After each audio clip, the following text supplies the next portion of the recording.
Hello, Northwest Georgia, and welcome to your weather on North Georgia Television. A few scattered showers already starting after a beautiful sunny day yesterday. Rain will increase as the day progresses, with thunderstorms expected this afternoon. Highs will be in the mid to upper 60s, winds west-southwest at 5 to 10 miles per hour. Then partly cloudy tonight with a slight chance of rain. Lows will be in the upper 40s. Around the region, Calhoun at 53 this morning. Midday, expect 60 and 65 for your afternoon. Chatsworth, 55 this morning. 58 is expected midday, and then a high of 64. And Chickamauga started out at 54. Midday, look for 60, and then 64 for the region high. In Cohutta, 53 this morning, up to 59 by midday, and 64 for your high. In Dalton, 53 this morning, 60 by midday, and 64 for your high temp. And in Fairmount, starting out at 55 this morning, 62 expected at midday, and then 65 to top out the day. 54 for Fort Oglethorpe, 60 this afternoon, and then 64 for your high. 54 in Lafayette this morning, expect noontime temp of 60, and then 65 for your area high.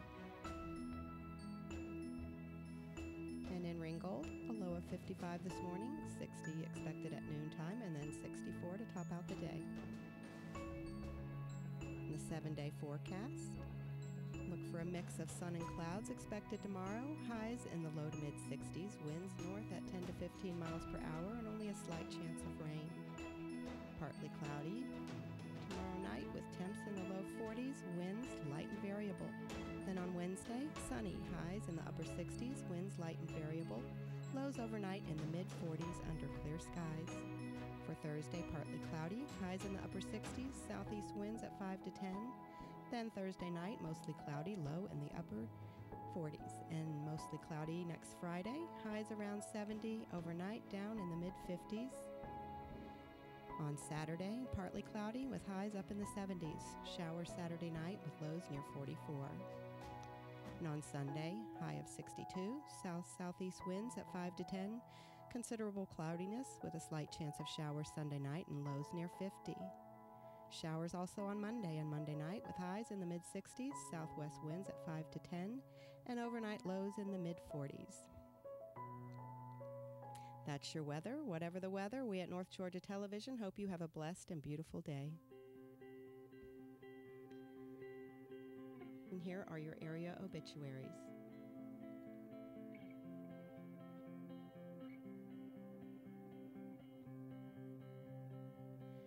Rebecca Thomas Sisk, age 66. Becky Sisk of Rossville passed away Thursday, March 21st.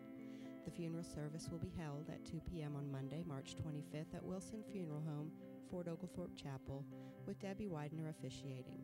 Interment will follow in the Tennessee-Georgia Memorial Park. The family will receive friends from 11 a.m. till 2 p.m. prior to the service on Monday.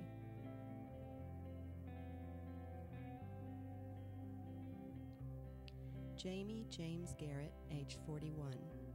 Jamie Garrett of Ringgold passed away Saturday, March 23rd. A graveside service will be held at 4 p.m. on Monday, March 25th in Hooker Cemetery, Wildwood, Georgia, with Pastor Mike Angel officiating. The family will receive friends from 12 noon until 3 p.m. at Wilson & Son Funeral Home, Fort Oglethorpe, prior to leaving for the service. Essie Dotson Jones, age 86. Essie Jones of Chattanooga passed away Friday, March 22nd. The funeral service will be held on Tuesday, March 26th at Wilson Funeral Home, J. Avery Bryan Chapel. Interment will follow in Coulter Cemetery in Chickamauga. The family will receive friends from 5 to 9 p.m. on Monday and prior to the service on Tuesday at the funeral home.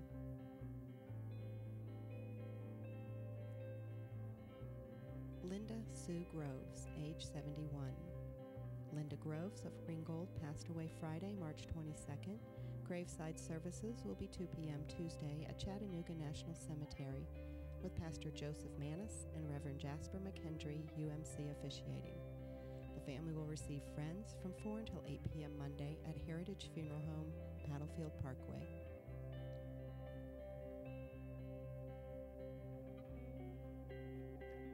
Margaret Eloise Dunn, age 88.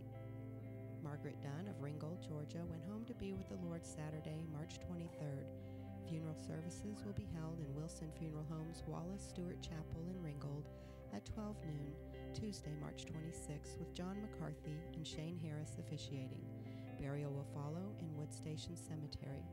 The family will receive friends Monday from 4 to 8 p.m. and Tuesday morning prior to the service. Clarence Jr. Taylor, age 79. Clarence Taylor of Rossville passed away Friday, March 22nd. Funeral services will be held 1 p.m. on Tuesday, March 26th, in the Wilson & Son Funeral Home, Fort Oglethorpe Chapel, with Brother Steve Brandon officiating. Burial will follow in the Tennessee-Georgia Memorial Park. The family will receive friends after 11 a.m. on Monday and prior to the service on Tuesday at the funeral home. Carl Douglas Kaler, age 47. Carl Kaler of Ringgold passed away Thursday, March 21st. Memorial services will be held at 5 p.m. Tuesday, March 26th, in the Ringgold Chapel of Wilson Funeral Homes, with Reverend Hoyt Williams officiating.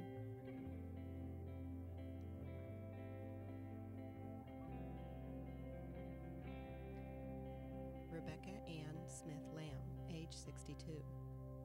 Rebecca Lamb of Rossville passed away Friday, March 22nd. The family will receive friends from 2 to 5 p.m. on Tuesday, March 26th, with a memorial service to follow at 5 p.m. in the chapel, with Jerry Timmerman officiating. In lieu of flowers, the family requests memorial contributions may be made to the funeral home.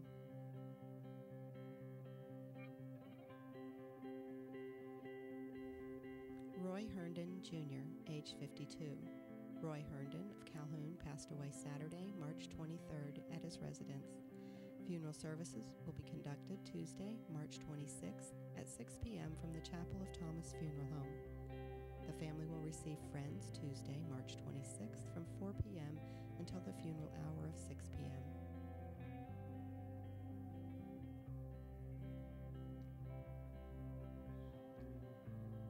Charlie Jackson Wall, Jr., age 82. Jack Wall of Chickamauga went home to be with his Lord and Savior Friday, March 22nd. The funeral service will be held at 11 a.m. on Wednesday, March 27th, in the Wilson & Sons Funeral Home, Fort Oglethorpe Chapel, with Pastor Josh Hollyfried officiating. Entombment will follow in Calvary Gardens Mausoleum. The family will receive friends 3 to 8 p.m. on Tuesday, prior to the service on Wednesday.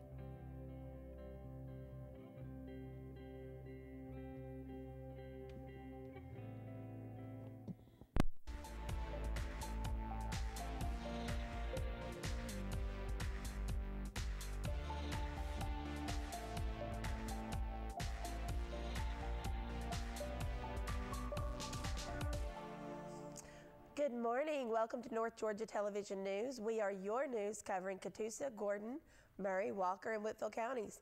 I'm Connie Hall Scott, and I am joined by Alexis Scott. We're filling in today for Adam and Aaron, who should be back later this week. In news today, Department of Energy's $1.67 billion in additional loan guarantees for the new Vogtle nuclear plant. Flooding problems persist for some Gordon County residents. Results of Fairmount's special election.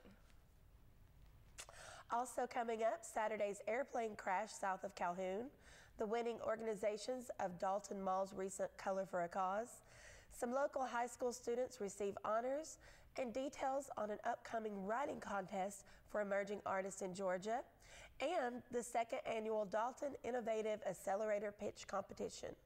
U.S. Energy Secretary Rick Perry, Georgia Governor Brian Kemp, U.S. Agriculture Secretary Sonny Perdue, and North America's Building Trades Unions President Sean McGarvey joined Southern Company Chairman, President and CEO Tom Fanning, Georgia Power Chairman President and CEO Paul Bowers and hundreds of workers and special guests at the Vogtle 3 and 4 nuclear expansion project near Waynesboro, Georgia, to announce the closing of $1.67 billion in additional Department of Energy loan guarantees for the new Vogtle units.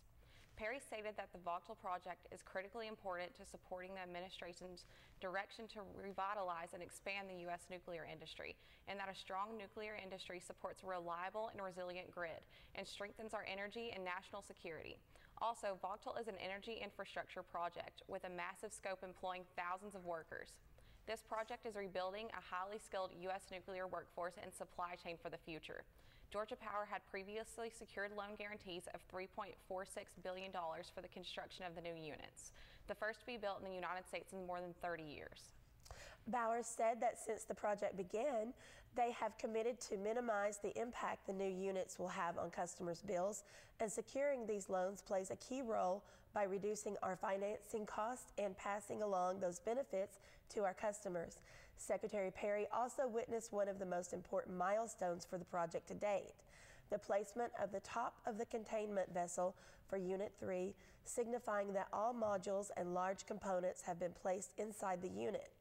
According to Bowers, significant progress has been made since taking over construction at the site and expects that momentum to continue this year.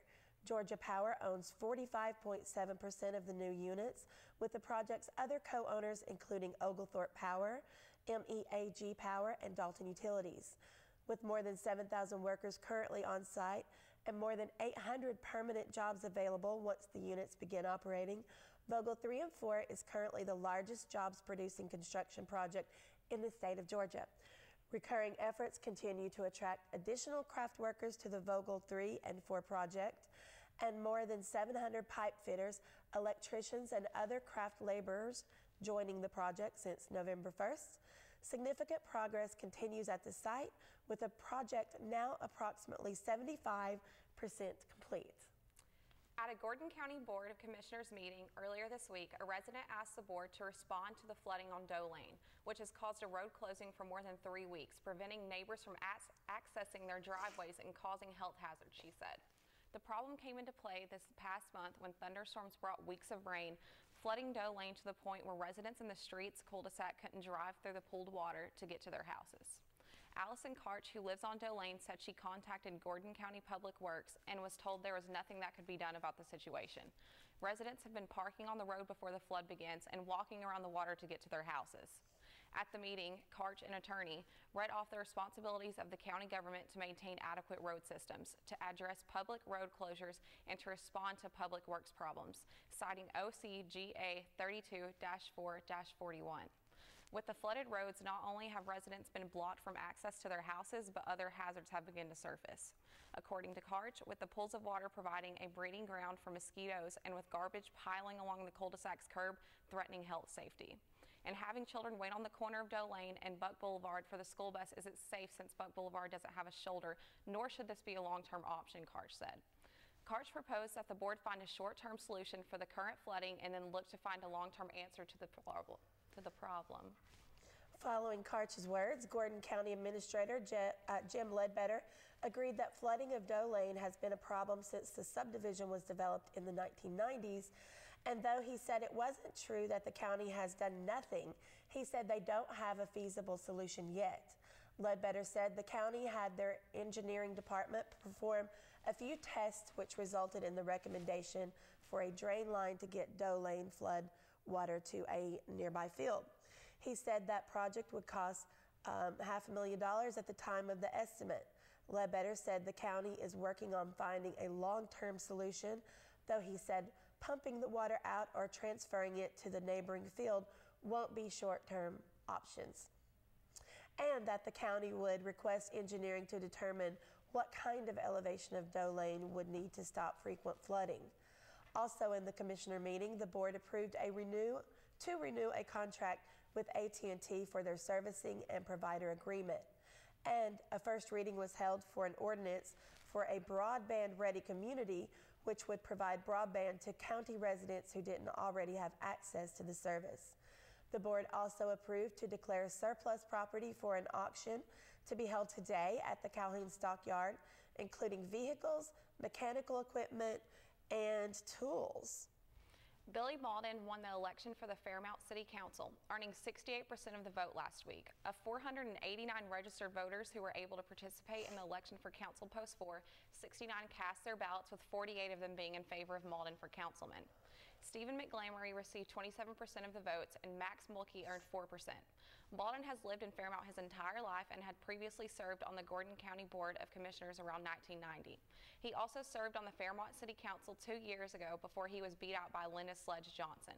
When Johnson unexpectedly died in September due to diabetes-related complications, a special election was called in order to fill the post.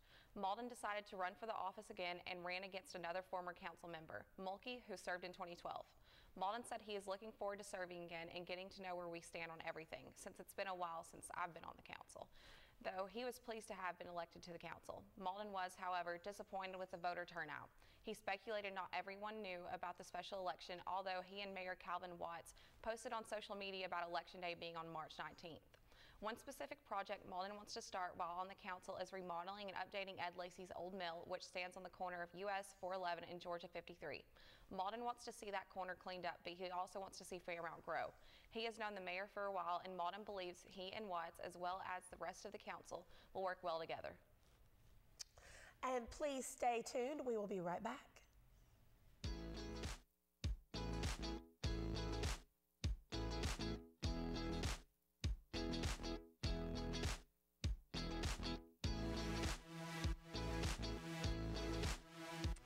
Hi guys, I'm Connie Hall Scott, and my show, The Talk with Connie, is right here on North Georgia Television, and I hope you'll join me and my very, very interesting guests as we dish on, well, just about everything. Meet local and regional entertainers, newsmakers, motivators, and all kinds of ordinary people doing extraordinary things. Enjoy man-on-the-street interviews, hot topic discussions, and even the occasional game or prank. It's all about community and getting to know each other. My goal is to entertain, educate, and stimulate, so join the talk for a new episode every week.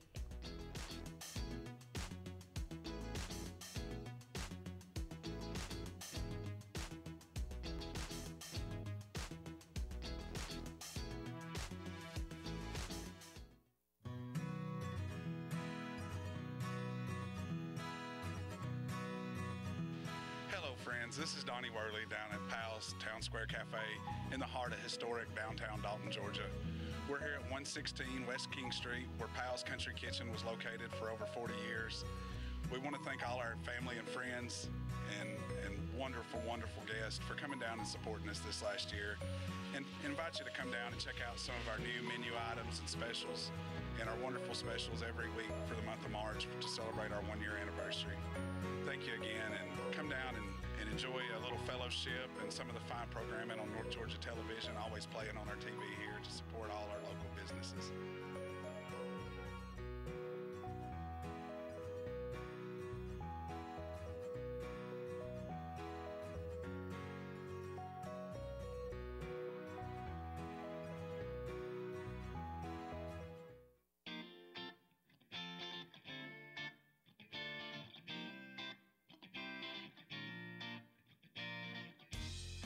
Hi, I'm Judy Elliott, inviting you to join me on Lifestyles for Women show on WDNN TV. This year brings exciting new topics that women like to discuss or just know more about. Subjects like ways to look and feel your very best, travel, family, health, and sometimes just fun girl talk. It's always exciting, and we invite your suggestions. Just message me on Facebook at Lifestyles for Women, or for more information or to watch us online, visit WDNNTV.com, Lifestyles for Women.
Hi, I'm Lori McDaniel, host of The Local Scene. We've all heard it a million times, there's nothing to do around here. Well, The Local Scene exists to prove that statement wrong. We promote events, festivals, fundraisers, and exciting news about what's going on in Northwest Georgia. If you're looking for something to do, tune in. If you've got an event or something special you want to promote on the air, let us know so you can be a guest on the show. Hey, free publicity doesn't grow on trees, you know. If you'd like to be on The Local Scene, please email WDNN at info@WDNNTV.com with the subject line, The Local Scene, or call us at 706-278-9713. Nothing to do. As if.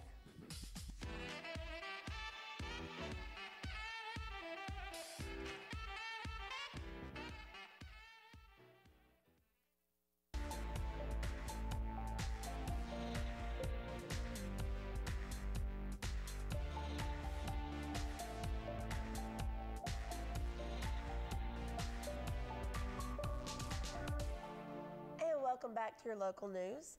A small airplane crash south of Calhoun Saturday afternoon resulted in the death of one person. According to the Gordon County Sheriff's Office, the crash happened around 3:40 p.m. Saturday. Deputies responded to the area of Spencer Drive south of Calhoun after the crash was reported. Upon arriving on the scene, deputies found a small plane had crashed into a wooded area within a few hundred yards of a residential neighborhood.